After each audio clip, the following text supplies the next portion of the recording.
हाय भाई लोग। तो हम सारे दोस्त मिलकर जा रहे हैं रामेश्वरम मंदिर।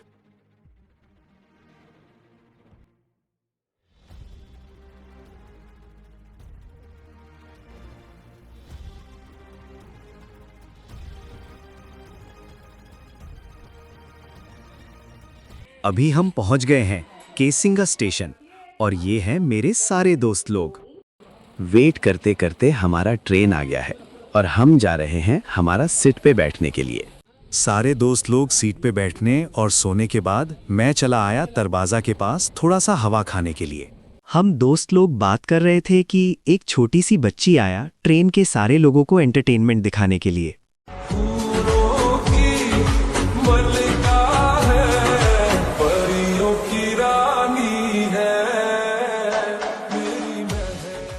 फिर एक भाई ने चना चाट बेचने के लिए आया और हमने भी 3 खरीद लिए और चाट की टेस्ट भी बहुत अच्छा था। अभी हम पहुंच गए हैं चेन्नई स्टेशन में। यहाँ पे थोड़ा टहलने के लिए आ गए। और ये देखो बड़ा सा झील, ये लगभग 30-40 किलोमीटर तक का लंबाई का झील है। देखो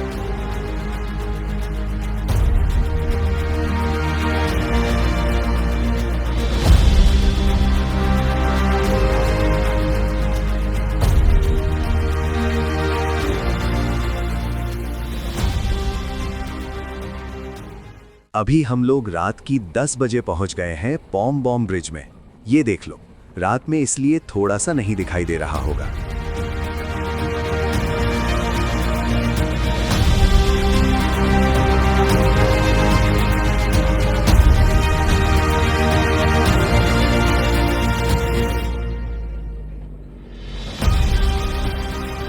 फाइनली हम पहुंच गए हैं रामेश्वरम स्टेशन में। चलिए मिलते हैं कल सुबह। बाय बाय दोस्तों।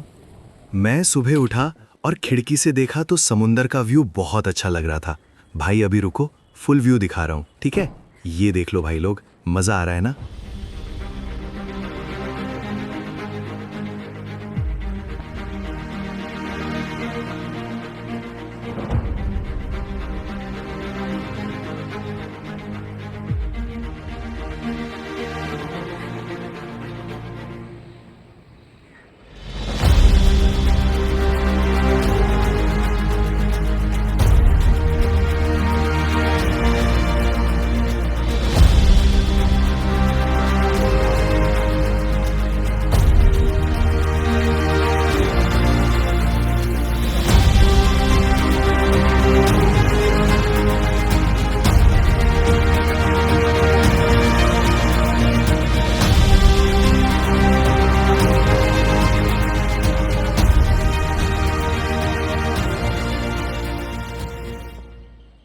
अभी हम सारे दोस्त मिलके निकल पड़े हैं रामेश्वरम की आइलैंड घूमने। और हमारे लेफ्ट साइड में है रामेश्वरम मंदिर गेट। ये देखो, आज रविवार है इसलिए हम आज नहीं जाएंगे, कल सोमवार है, कल जाएंगे। आज हम अलग अलग जगह घूमने जाएंगे। अभी हम पहुंचने वाले हैं रावण का भाई का टेम्पल, मतलब विभीषण जी का टेम्पल। और पहुंच गए हैं टेम्पल में।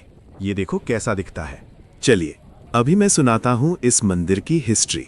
विभीषण का वो मंदिर जो रामेश्वरम तमिलनाडु के पास स्थित है, उसे कोठंडा रामस्वामी मंदिर के नाम से जाना जाता है। ये धनुषकोडी के रास्ते में एक छोटे से द्वीप पर स्थित है और इसका इतिहास बेहद खास है। इस मंदिर का इतिहास रामायण के उस निर्णायक मोड़ से जुड़ा है जहां विभीषण ने रावण का साथ छोड़ा था। एक विभीषण का शरणागति स्थल। इतिहास और मान्यताओं के अनुसार यही वो स्थान है जहां विभीषण ने रावण का त्याग करने के बाद भगवान राम की शरण ली थी। शरणागति। जब रावण ने विभीषण को लंका से निकाल दिया तो वे सीधे समुद्र पार कर राम जी के पास आए। सुग्रीव और अन्य वानरों को उन पर संदेह था, लेकिन भगवान राम ने उन्हें गले लगाया और अपनी शरण में लिया। 2. युद्ध से पहले राज्याभिषेक। इस मंदिर की सबसे बड़ी ऐतिहासिक और धार्मिक विशेषता ये है कि रावण के वध से पहले ही भगवान राम ने विभीषण को लंका का राजा घोषित कर दिया था। माना जाता है कि इसी स्थान पर राम जी ने समुद्र के जल से विभीषण का राज्याभिषेक किया था। ये इस बात का प्रतीक था कि धर्म की जीत निश्चित है। 3. 1964 का भीषण चक्रवात। इस मंदिर का आधुनिक ऐतिहासिक चमत्कार से कम नहीं है। चक्रवात की तबाही। 1964 में आए भयानक चक्रवात ने पूरे धनुषकोडी शहर को समुद्र में डुबो दिया था। पूरी की पूरी ट्रेन और पूरा शहर नष्ट हो गया था। अकेला बचा मंदिर। उस प्रलय में कोठंडा राम स्वामी मंदिर ही एकमात्र ऐसी संरचना थी जो सुरक्षित बच गई थी। मंदिर के चारों ओर समुद्र का पानी था, लेकिन मुख्य मंदिर को कोई नुकसान नहीं पहुंचा। आज भी ये मंदिर एक सुनसान रेतीले द्वीप पर गर्व से खड़ा है। मंदिर की मुख्य मूर्तियां। इस मंदिर के गर्भगृह में आपको एक दुर्लभ दृश्य देखने को मिलता है। यहाँ भगवान राम के हाथ में धनुष है, इसीलिए नाम कोठंडारान है। उनके साथ माता सीता और लक्ष्मण जी हैं। सबसे खास बात यह है कि यहाँ विभीषण की भी मूर्ति है, जो हाथ जोड़कर भगवान राम की शरण में खड़े हैं। अभी हम जा रहे हैं धनुष कोटी, और क्या सुंदर व्यू देखो भाई लोग, बहुत ही मजा आ रहा है। ये देखो, रास्ते के दोनों तरफ समुंदर है, बीच में हम ऑटो से जा रहे हैं। हम अभी पहुंचने वाले हैं लास्ट लैंड ऑफ इंडिया, मतलब धनुष कोटी।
हम अभी पहुंच गए हैं धनुष कोटी, और वीडियो देखती रहो कंटिन्यू। सारी चीज इस वीडियो में दिखाऊंगा, देखो।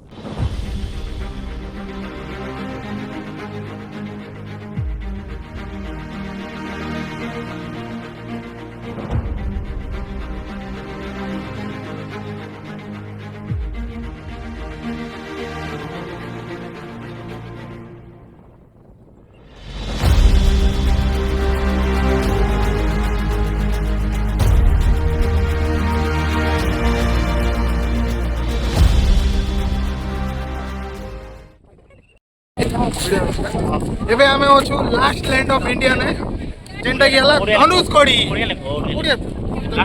ଲାଷ୍ଟ ଲ୍ୟାଣ୍ଡ ଶେଷ ପର୍ଯ୍ୟାୟ ଅଛୁ।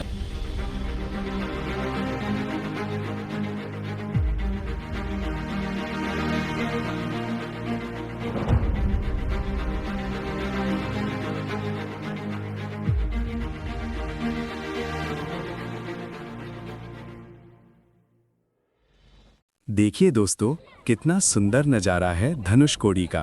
चलो अभी मैं बता रहा हूँ धनुषकोडी का हिस्ट्री, ध्यान से सुने। धनुषकोडी का इतिहास एक वैभवशाली शुरुआत से लेकर एक सुनसान गोस्ट टाउन बनने तक की एक भावुक कहानी है। ये जगह जितनी सुंदर है, उतनी ही पुरानी और रहस्यमयी भी। इसे हम 3 बड़े हिस्सों में बांटकर समझ सकते हैं: पौराणिक और धार्मिक महत्व। हिंदू धर्म के अनुसार धनुषकोडी का रिश्ता रामायण से है। राम सेतु का निर्माण माना जाता है कि लॉर्ड रामा ने माता सीता को बचाने के लिए इसी जगह से लंका तक राम सेतु यानी एडम्स ब्रिज का निर्माण शुरू किया था। नाम का अर्थ धनुष मतलब बो और कोडी मतलब एंड। कहा जाता है कि विभीषणा के अनुरोध पर प्रभु राम ने अपने धनुष के एक सिरे से सेतु को तोड़ दिया था, इसलिए इसका नाम धनुषकोडी पड़ा। आज भी लोग यहाँ काशी यात्रा पूरी करने के बाद स्नान करने आते हैं। सोने का दौर 1914 से 1964।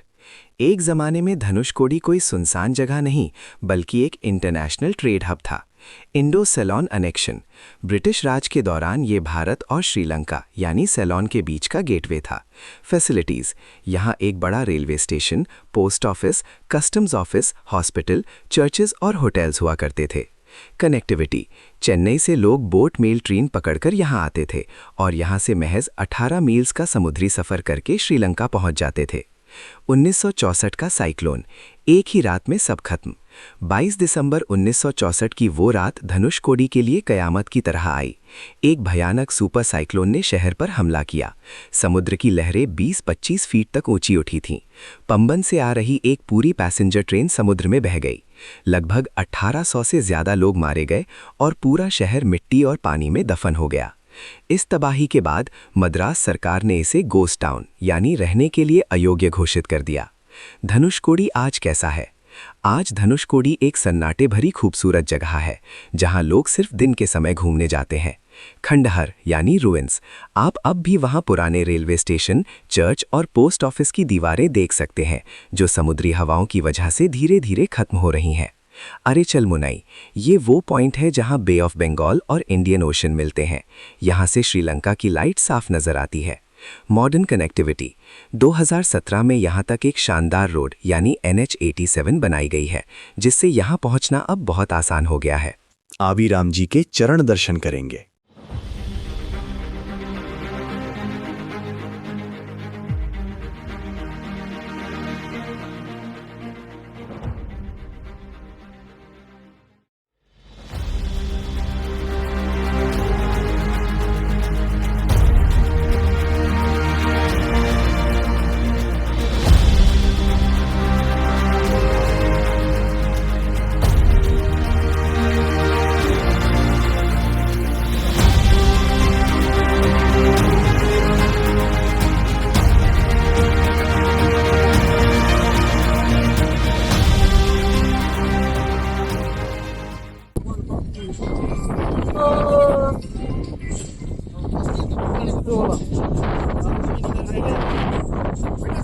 हम जा रहे हैं नेटवर्क एरिया में। बाहर हुआ है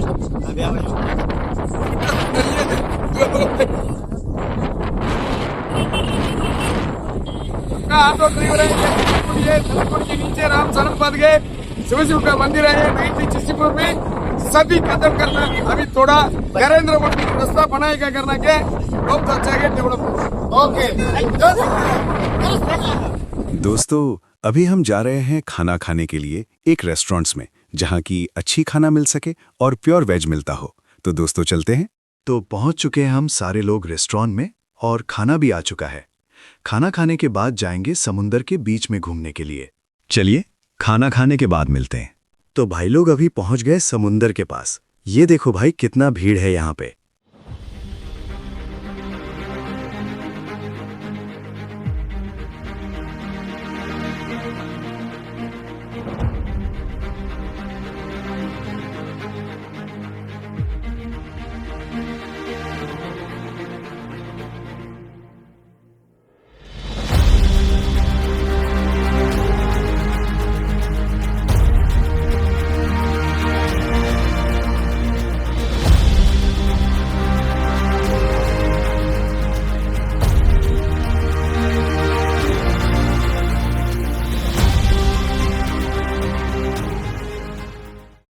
बीच के पास चाय पीने चले आए हैं और इन्हें का चाय अच्छी नहीं लग रही, लेकिन बीच का मजा लेने के लिए पीना पड़ रहा है। चलिए भाई लोग इस व्लॉग को रखते हैं, नहीं तो बहुत बड़ा वीडियो बन जाएगा। मिलते हैं पार्ट 2 के व्लॉग में। Bye bye.